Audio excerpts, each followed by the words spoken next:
It's time once again for everybody to come aboard that one and done train. Welcome to One and Done. Bienvenidos a todos a One and Done, your fast break of college basketball information. And I am joined tonight. Well, first of all, my name is Jay Heinrich, and if you don't know, now you know I'm the conductor of the aforementioned One and Done train, and I am joined tonight by the man around these parts known as El Capitan himself, a captain of the one and done ship. He does the ship, I do the train. He is the OG Money Mike at MC Holland 34 on X. The OG Money Mike, again, so a nickname so nice, I got to say it twice. Mr. Mike Collin. Mike, another week of college hoops in the books. What it do? What it do, man? And now we're entering Feast Week, man. This is like one of the best times, early season non-conference tournaments going on, headlined by the Players Era Festival that is starting tomorrow. This event was 8 teams last year. It's going to be 18 this year, and we're getting some big schools in here, man. We got Houston, Michigan, Alabama, Auburn, Gonzaga, St. John's, Iowa State, Tennessee, Kansas, all of whom were ranked this week. So reports by CBS Sports saying $30 million being doled out for participation and prize money to each school. It's going to be international style play, so like the pool play. I'm excited to see what it's going to look like. All the games are going to be on, TNT, True TV, and all that stuff. So yeah, this is an exciting event. Unfortunately, it's kind of hindering some of the other events like the Maui Invitational and things like that we're used to. But I'm excited for for this festival. When you say international style, does that mean that there's no offensive goaltending? Is that what that means by that? Or no, no, that's not what you No, meant. You meant like the pool play. Oh, okay. All right. Sure. Why not? Good stuff there. Oh, the live chat is already going on. Snake's Eyes, it's time. It is time. Good to see you in the live chat. Darren asking, is there a simulcast tonight? No, but thanks for asking, Darren, because we do have our next simulcast already scheduled for December 2nd. That's a Tuesday. Who's that matchup, Mike? I You believe know it off the is top? UC Davis and Nevada. Ooh, So, UC yeah, it's gonna be a Davis good and one. Nevada coming right here to One and Done's channel. We got our first one under our belts last week. It was quite an experience. We had a lot of fun doing it. Oh So we yeah, hope that you join us for that, Mike. It's going to be a fun one for sure, man. And we hope everybody in the One and Done universe hangs out with us. But tonight it's news and notes. And around here, we start the news and notes show with the opening possession. So, Mike, I'll toss it to you. What does your opening possession look like tonight? yeah, man. Third week in a row, I'm going to fire up another 3-ball, and we got to talk about Purdue. I was I was tough on them preseason. I still have some concerns, but they rocked Texas Tech by 30 points. 7 guys in double figures. The offense is just a well-oiled machine behind Braden Smith, and they're dominating the glass. That's been the difference, right? I was worried about how Clough and TKR, the pairing was going to work. Neither one of them took a 3 in that, but it doesn't matter if you're shooting nearly 60% from the field. All your guards can shoot the 3-ball, and then you dominate the glass. So, yeah, Purdue looking like maybe the best team in the country. We'll see when we do our power rankings. Arizona got the best resume, that's for sure, man. 5-0. They got wins over Florida on a neutral court, UCLA, and basically what was an away type matchup for them. And then they got one in stores, knocking off UConn. So, they're sitting here 10th in both offensive and defensive efficiency. Koa Pete, man, just part of that special freshman class that's going crazy right now. And then Jaden Bradley continues to be one of the most improved players in the country and one of the best players in the country. So they just have weapons at every position and off the bench. And then wanted to finish my possession up here with Ohio State, man. Just not a lot of talk around them. Kind of a wild card team in the Big Ten. They're off to a nice start, 5-0, showing some promise. We have yet to really see them play what I would consider top competition. The strength of schedule is 329th in the country, and they haven't played a road game yet. So, we'll see what they really got when the competition ramps up here. But they do have a ton of experience. I do like Christoph Tilly and his addition. He's been an awesome addition to their front court, Jay. Mike, the comment section's flowing. I'm going to get to that in a minute, but I'm going to give you my opening possession tonight, and it's going to be a little bit of a jumper from the elbow, a 2-pointer tonight, switching it up a little bit, not just going, I did do nothing but shoot from deep back in my playing days, but tonight we're going mid-range. SMU quietly off to a really nice start to the season, Mike. 6-0 with quality wins over Butler and a solid Murray State program. Coach Andy Enfield's squad has the fourth most D1 experience in the country, according to Ken Palm's metrics. Boopy Miller, BJ Edwards, Samet Yigitolu. That trio all coming back has absolutely made a big difference. When we talk so often, Mike, about how many of these teams take so long to mesh and gel, and come together as a cohesive unit, when you have that sort of a trio returning to your program, it makes all the difference in the world, especially early in the season. And then Pierre coming over from Jacksonville State, also been a nice addition for them. We're going to find out more about what their ceiling is with their upcoming schedule. But for now, I think we should jot down a little note, put your notepad or open up your app or whatever, where you write down all of your favorite stuff that we talked about on One and Done, and say, pay attention to SMU moving forward, because I think that's a team that we definitely should do that for. And then one more here from me, Mike. Illinois looking like the real deal once they got everyone fully healthy. I know they took the 4-point loss to Alabama.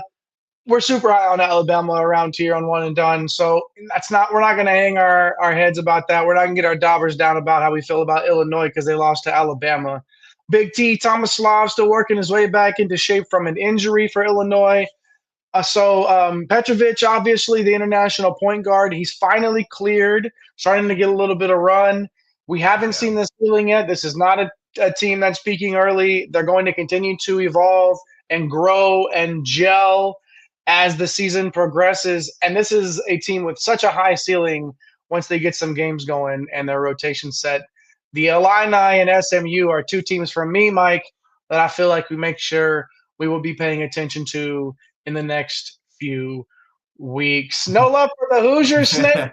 Oh, man. Well, hey, I tell you what, just because you brought it up there in the live chat, we wanted to flash it up there. We'll show the Hoosiers some love in that way. Darren, what do you mean nobody wants to hear about SMU? I know that's your neck of the woods there up there in northern Texas, specifically, Darren's Mr. Go Mean Green up there at North Texas specifically. What else? There will be a mid-major minute tonight, and that's coming up shortly. Snake's Eye saying he's not last in the best ball league. Mike, the one and done best ball league over on Fantrax, is not last. We're not going to call anybody out here on the show for being last, but I will say E. still hanging out in number one, Jimmy Pop at number two, some guy named the captain, the Prince, sitting there at number three, and then right here, right behind him, number four, the conductor in the One and Done Fantrax Best Ball League, and then our guy Cam C. Thuggin at number five, Jizzle James, Fortlift Jeremy Zahn's left shoe, rounding out the top 8. Shout out to everybody that participated in our Best Ball League, and shout out to you for hanging out with us tonight right here on One and Done. Make sure you push the like and subscribe buttons if you haven't already. I mentioned the simulcast earlier. We are now streaming select games from the Mountain West Network right here on the One and Done channel, so make sure you push the like and subscribe buttons. Turn on the notification bell so you don't miss any of that. Mike will chime in. Mike and I just pop up on your screen every once in a while. I do a little Manning cast style in-game analysis and then toss it back to the game. So make sure you get to watch as much of that game as possible right here on the One and Done channel. So push all those buttons. Is he a prince or a captain? Darren, it just depends on the day, my friend. What kind of crown he feels like wearing on that day. But right now, I hope he feels like wearing his King of the Mid-Majors crown, because it is time once again for the Mid-Major Minute.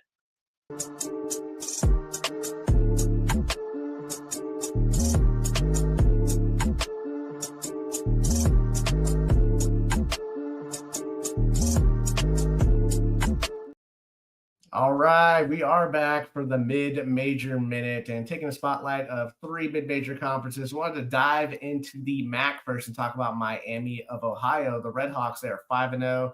Coach Travis Steele's squad, they're trending toward a top 100 ranking in Ken Palm. This is behind sophomore wing Brant Byers. He's really taken a huge step in his sophomore season. He's leading the team in scoring 15 points per game. You have point guard Evan Esparro. He's done the same thing in his junior year as far as taking a step forward, averaging 13 points and 4 assists.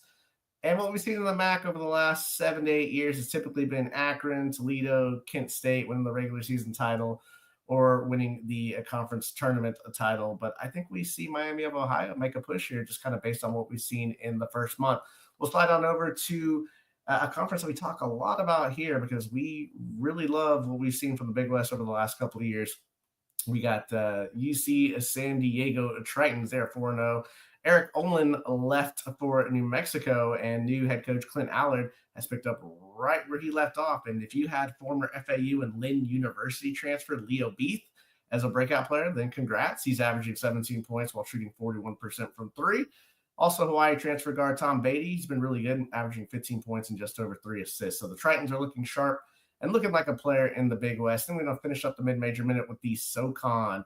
East Tennessee State at 5-1. They had a tough loss at the beginning of the year. Second game against Presbyterian. Coach Brooks' Savage squad has gotten it going. Solid wins over Northern Kentucky, North Alabama on the resume. It's really been behind SIU Edwardsville transfer Brian Taylor. He's been cooking to start the year. He's averaging nearly 16 points.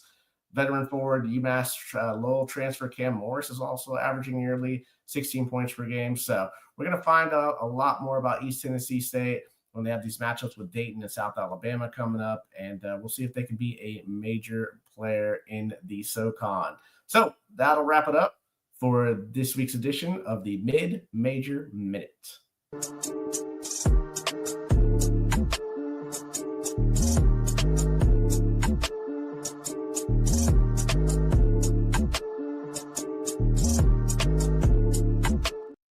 Good stuff there as always, Mike, on the mid-major minute right here on One and Done. Going to get those on our news and notes shows every week. Coming to you on Sundays for news and notes. Bringing you select game streaming from the Mountain West Network right here on One and Done. We're still going to get some DFS shows to you every once in a while. Make sure you push those buttons so you don't miss anything that we're doing. Like, subscribe, notification bells. Mike, the comment section, Grady G is in the chat asking, how worried are you guys for Wisconsin after their blowout loss to BYU? Yeah, I couldn't believe that, man. It was nearly, 30 points? I mean, BYU hanging 98 on them. And I'm not that concerned. Wisconsin is somebody that we had inside of our top 25 for power rankings. So I'm not too concerned. I think Nolan Winter has been fantastic at that 5 spot. John Blackwell is I want to say budding star, but he's basically a star in the Big Ten. So I'm not that concerned. Sometimes these games will get away. That's just kind of the nature of the beast. So I'm not going to write them off or, obviously it's not great to lose by 28 against a quality opponent. I think it just kind of happened to be one of those games where things just weren't clicking for them and just got away from them. So no, you might not see them in our top 25 power rankings here in a minute, but there's a chance for them to climb back up in there. No, but you will see BYU, and that's because they're a really good basketball team. You know what I mean? So sometimes you just you run into a really, really good basketball team that just is really that much better than you on that night. So we're not pushing the panic button yet there for the Badgers. All right, Mike, let's get to it. Let's get to our Week 3 top 25 power rankings right here on One and Done. On tonight's show, you're going to see the 5-pack of teams that we're going to discuss in each segment there, scrolling across the bottom of your screen. And it's going to start with 25 through 21. 25 is Kansas. 24 is Auburn. 23, those Baylor Bears making an appearance. Its first appearance in our top 25 this year. Arkansas at number 22 and UCLA at 21. Auburn and UCLA jumping back in, joining Baylor, making its first appearance. Mike, UCLA starting to make some outside shots, and Auburn, man, nearly shocked the nation early on in the season here, falling to Houston by 1, which even when you lose to Houston by 1, how does it still feel like you lost by 6? I don't know. Yeah. It's just how they just pound you. And Baylor only played 3 games so far, but they handle business against a solid Washington team. So Baylor making an appearance here in the top 25 power rankings. What are your thoughts on the first 5? Yeah, Kansas hanging on here, man. It was a solid showing without Darren Peterson. We'll have to kind of monitor what's going on with that as we move forward. And then, Arkansas's in here and nearly lost to Winthrop, but still love the upside of this roster. And it usually takes Cal a few months to kind of get his squad where he wants it. So While there is some red flags raised, I still think the upside of Arkansas is definitely really, really high. Kansas, Auburn, Baylor, Arkansas, and UCLA. Moving on now to 20 through 16 on our power rankings.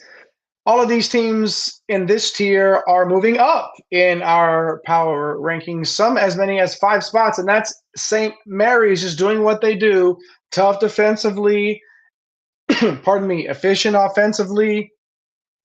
Don't expect them to get 8 million possessions in a game by any stretch of the imagination, but they're just so good at what they do and so efficient that they just find a way to win. 6-0 so far. And then number 19, Mike Vandy, super experienced, has a connected offense, and they do not turn it over. Do not turn the ball over. And that's going to be so important. Every possession will matter so much in the SEC this year.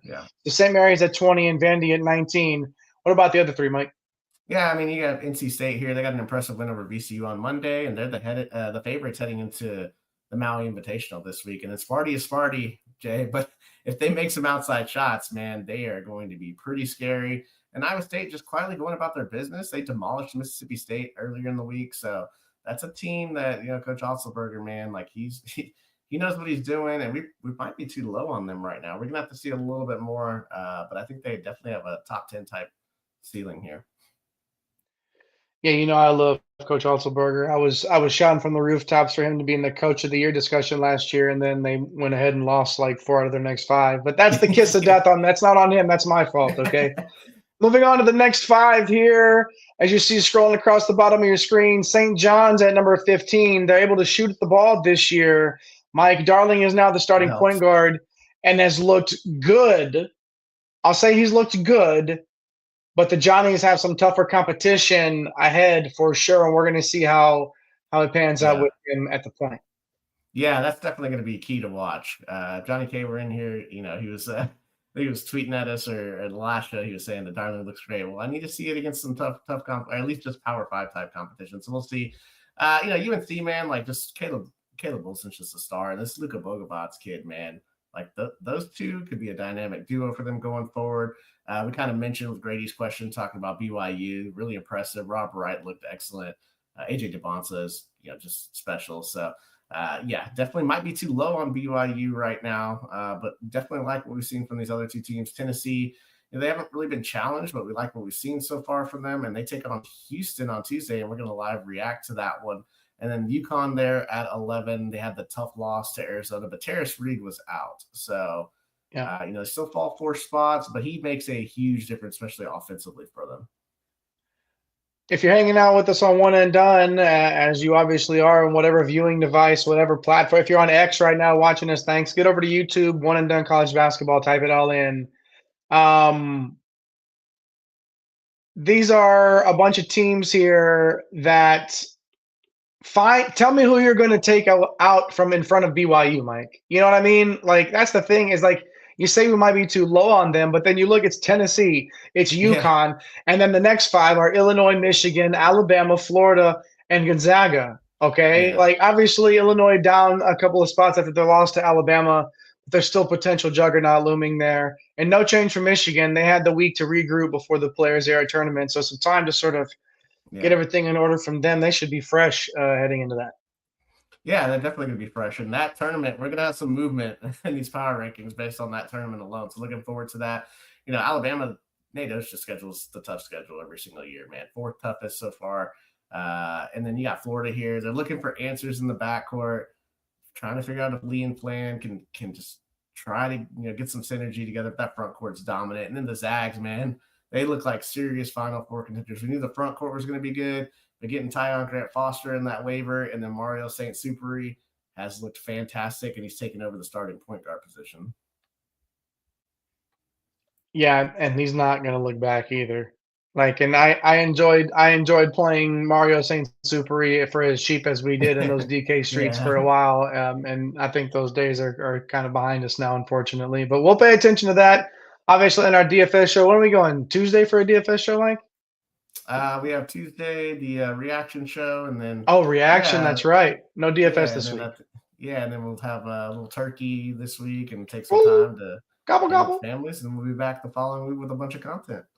So much content. That's right. So we got the reaction show, the live reaction show that has been doing really well, and looks like a lot of people have been liking those. We're going to keep doing those. Obviously, we got this coming up on Tuesday. But before then, let's get to this top five here of our power rankings. Mike, Louisville, Duke, Arizona, Purdue, and Houston. The same five. Actually, no, Louisville was number six, right? Last time, and Yep, is now moved in up the top one. five.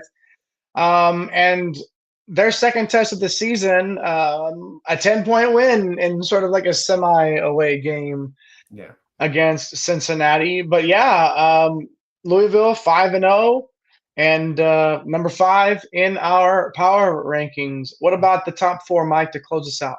Yeah, I mean, Duke outmuscled Kansas. Then they followed it up with 193 points against Niagara and Howard. Great start to Arizona. They have a legitimate claim to be the number one team in the country. Purdue, so dominant. We just talked about them. They have a legitimate claim to be the number one team in the country. But we started with Houston. They haven't lost. Now they haven't quite played the schedule, and they maybe haven't looked as sharp. But they get Tennessee. They're in the Players Era. Festival here, so they're going to get some big tests. They play, man. We. I don't want to knock on wood too early, but Syracuse looks really good to start the year. They lead. They lead the country into points per game allowed. So playing really good defense. William Kyle looks great for them. So yeah, we're going to get to see Houston play Syracuse tomorrow, and then which will be Monday, and then Tennessee on Tuesday, which we'll live react to, and that'll probably give us a more firm handle on if Houston should be the number one in our power rankings. Yeah, until proven otherwise, the Cougars holding on to that number one spot. Good stuff, everybody. Thanks for hanging out with us tonight on One and Done. I got to tell you, Snake Size, the Seafoam Green Mixer will be put to use on Thanksgiving here in the Heinrich household. We're going to be making some sweets. Okay, we're going to be making some fudge. Okay, I might even make a different batch of cookies. And don't tell anybody, but the paddle mixer attachment will be in play. So make sure you hang around for that. I'll have the stories after Turkey Day for that.